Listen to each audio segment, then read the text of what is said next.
मंच कोई भी हो, आईपीएल हो या Syed Mushtaq Ali T20, unofficial test match हो, इंडिया अंडर 19, वेन्यू कोई भी हो सकता है। Sawai Mansingh stadium, Eden Gardens या Dubai international stadium, Vaibhav Suryavanshi जहां जा रहे हैं बल्ले से कमाल कर रहे हैं। आप एक एक विस्फोटक इनिंग्स देख के चौंक जाएंगे। बेबी बॉस का बल्ले से यही कमाल है। लेकिन हर कहानी की शुरुआत एक इंटरनेशनल मंच से नहीं होती है, ऐसे एक मैदान से होती है जो हमेशा अंतराल में रहती है। जैसे कपिल देव के लिए आजाद मैदान हुआ करता था, सचिन तेंदुलकर के लिए शिवाजी पार्क, वैसे ही वैभव सूर्यवंशी के लिए मेरे पीछे समस्तीपुर के ये पटेल मैदान, ये वही पटेल मैदान है जहां पर 4.5-5 साल की उम्र में वैभव अपने पापा के साथ आए थे क्रिकेट का पार्ट लेने। चाहती एक बड़े बल्लेबाज बनने का, उसके प्रति धीरे धीरे वो आगे बढ़ रहे हैं।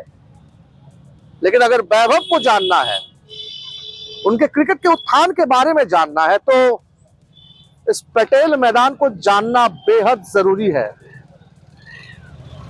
आगे आने वाले दिनों में और कितने सारे वैभव सूर्यवंशी यहां से आएंगे। वैभव के पहले कोच ब्रिजेश जी, वैभव को टीम में लेने वाले पहले जो सिलेक्टर अश्विनी जी, ये सारे जो बंदे हैं वो कहानी के पीछे में रह जाते हैं, पर्दे के पीछे में रह जाते हैं।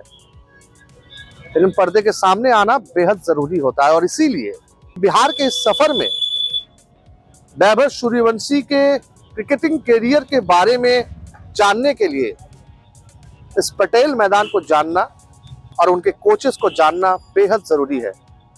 तो चलिए मेरे साथ देखते हैं कैसे बच्चे लड़के लोग प्रैक्टिस कर रहे हैं।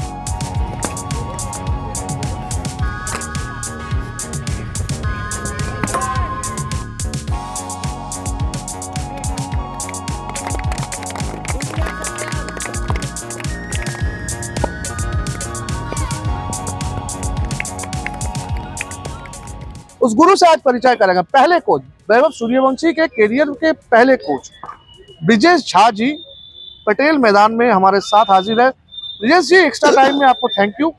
जी धन्यवाद सर, जब आप वैभव को पहला बार देखे, जब पहले बार वो आपके तरफ आए, तब 4.5-5 साल उम्र होगा, तो उस समय एक लड़के को प्रैक्टिस कराना बहुत एक चैलेंजिंग होता है एक कोच के लिए। तो पूरा एक्सपीरियंस कैसा था आपका? देखिए, छोटे बच्चे के साथ काम करना चैलेंजिंग है। उसका 5-6 वर्ष की उम्र में आप छोटे बच्चे को हम लोग एडमिशन लेते हैं, लेकिन जब तक पेरेंट्स का 100% एक्टिव नहीं होता या मर्जी उनका होता है, उनको रहना पड़ेगा बच्चों के साथ। और उसका टास्क बहुत धीरे और इजी वे चलता है। डे टू डे उसके प्रोग्रेस का रिपोर्ट या जो भी कुछ हो वो बहुत मध्यम, क्योंकि आपको उसको चोट लगने से भी बचाना है, उसको क्रिकेट सिखाना भी है, उसको एंजॉय भी करवाना है। क्योंकि छोटे बच्चे अपने माँ को छोड़ के क्रिकेट खेलने आ रहे हैं, तो कहीं ना कहीं उसको आप हर चीज़ देना पड़ता है जो एक गार्जियन उसको प्रोवाइड करते हैं। आप बच्चों को माता पिता की तरह प्यार देना पड़ेगा, उसको आपको चोट ना लगे, बहुत बड़ा केयर करना पड़ता है कि चोट ना लगे। बहुत वेल डिसिप्लिन में रखना पड़ता है, क्योंकि अभी से ही जब छोटे बच्चे शुरुआत में ही डिसिप्लिन उनका सही रहेगा तो आगे जाके वो अपने खेल पे ज़्यादा फोकस करेंगे। बहुत सारी बातें ये एक्चुअली ये करते करते अब हम लोग का एक उम्र हो गया, तो इसलिए नॉर्मली ये टास्क टाइप का हो चुका है कि छोटे बच्चे को कराना कैसे है। लेकिन सर, हर बच्चे का दिमागी संतुलन या शारीरिक सक्षमता एक तरफ से नहीं होती। तो आप जब देखते हो तो पहला आपका निर्णय क्या होता है या दिमाग में क्या चलता है, इस बच्चे को कैसे तैयार करना है? देखिए, एक्चुअली क्या है ना कि आप किसी के भाग विधाता तो है नहीं, आप काम कर सकते हैं। और आप कुछ दिन में 5-6 महीने में आपको पता चल जाता है कि बच्चे में क्या है। वैसे तो आप 1 महीना भी कर सकते हैं, लेकिन लास्टली हम लोग 6 महीने का टाइम लेते हैं। और आप ऊपर वाले का एक वो मानिए कि बच्चे जब उसको ये लग गया ना कि मुझे खेलना है, तो 10 दिन में वो चेंज हो सकता है। बढ़िया बात है। लेकिन सिर्फ वैभव सूर्यवंशी नहीं, यही नेट से और एक खिलाड़ी इंटरनेशनल क्रिकेट में आए, आईपीएल में आए। हालांकि वैभव जैसे उतना नाम नहीं कमा सके, लेकिन अंडर 19 वर्ल्ड कप जीते हैं। अनुकूल रॉय अभी झारखंड के लिए खेलते हैं, पहले बिहार के लिए खेलते थे। सर, आपने इतना स्टूडेंट को सामने से देखा है, तैयार किया है, लेकिन कभी लगता है बतौर कोच आपको जो रिकॉग्निशन मिलना चाहिए था, आपको मिला? ये बहुत इस प्रश्न का मेरे पास कोई जवाब नहीं। व्यक्तिगत मेरा अपना छवि और ऊपर वाले की दुआ से हमारा नाम खुद भी मैं इस पटेल फील्ड का ही लोग सम्मान करते हैं, या ये पटेल फील्ड के ही लोग मुझे पहचानते हैं, यही मेरे लिए बहुत बड़ी बात है। कुछ कुछ इंसान होते हैं जो सिर्फ अपना काम करके बड़े आराम से, बड़े चैन से खाना खा के सो जाते हैं। ऐसे ही इंसान है ब्रिजेश जी। ब्रिजेश जी के हाथ से 2 इंटरनेशनल खिलाड़ी आए हैं, आगे भी आ सकते हैं।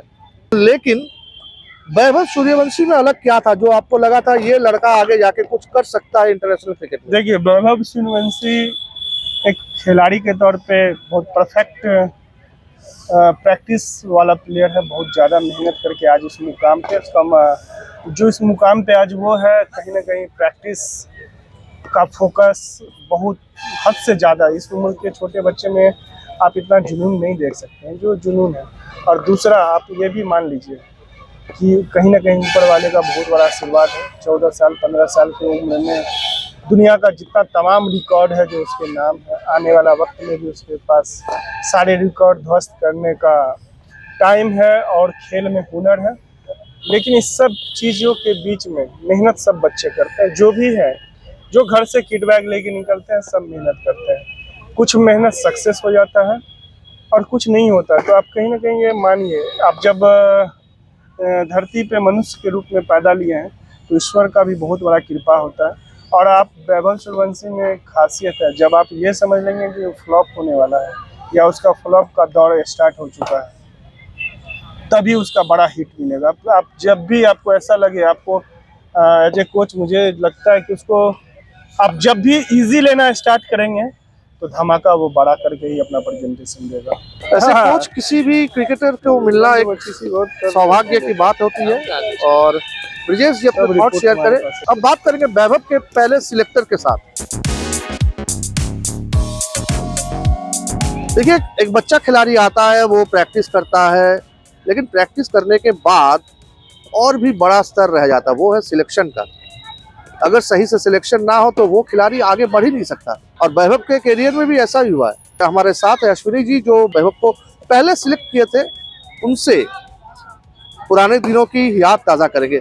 अश्विनी जी, एक्स्ट्रा टाइम में आपका स्वागत है। पहले बताइए, जो वैभव को कैसे वो आप सिलेक्ट किए, वो कहानी थोड़ा सा बताइए।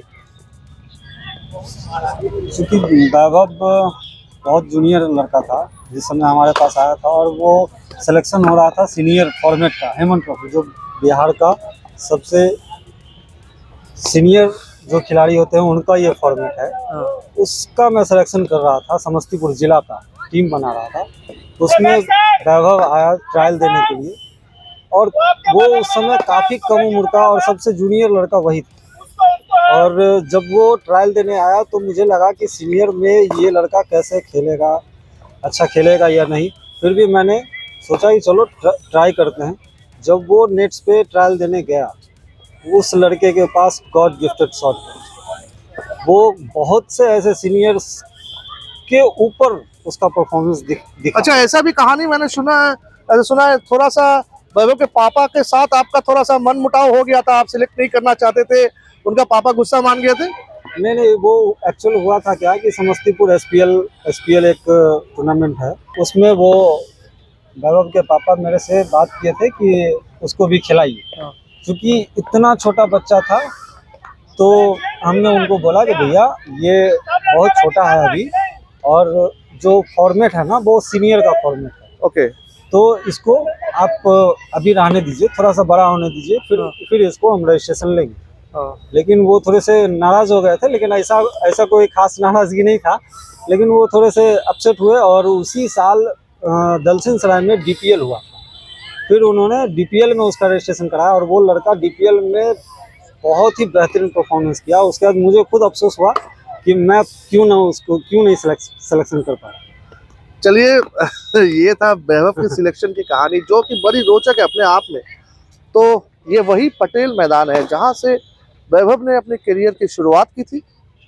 एक 4.5-5 साल का उम्र का लड़का आया था और आज देखिए 14 साल के उम्र में इंडियन क्रिकेट में और वर्ल्ड क्रिकेट में उनको बेबी बॉस कहा जाता है।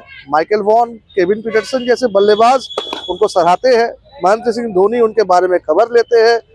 संजू सैमसन कहते हैं भैया मैं नहीं तो क्या हुआ, बेबी बॉस तो है राजस्थान रॉयल्स में, वो संभाल लेंगे। तो ये है बेबी बॉस की उत्थान की कहानी। Extra time.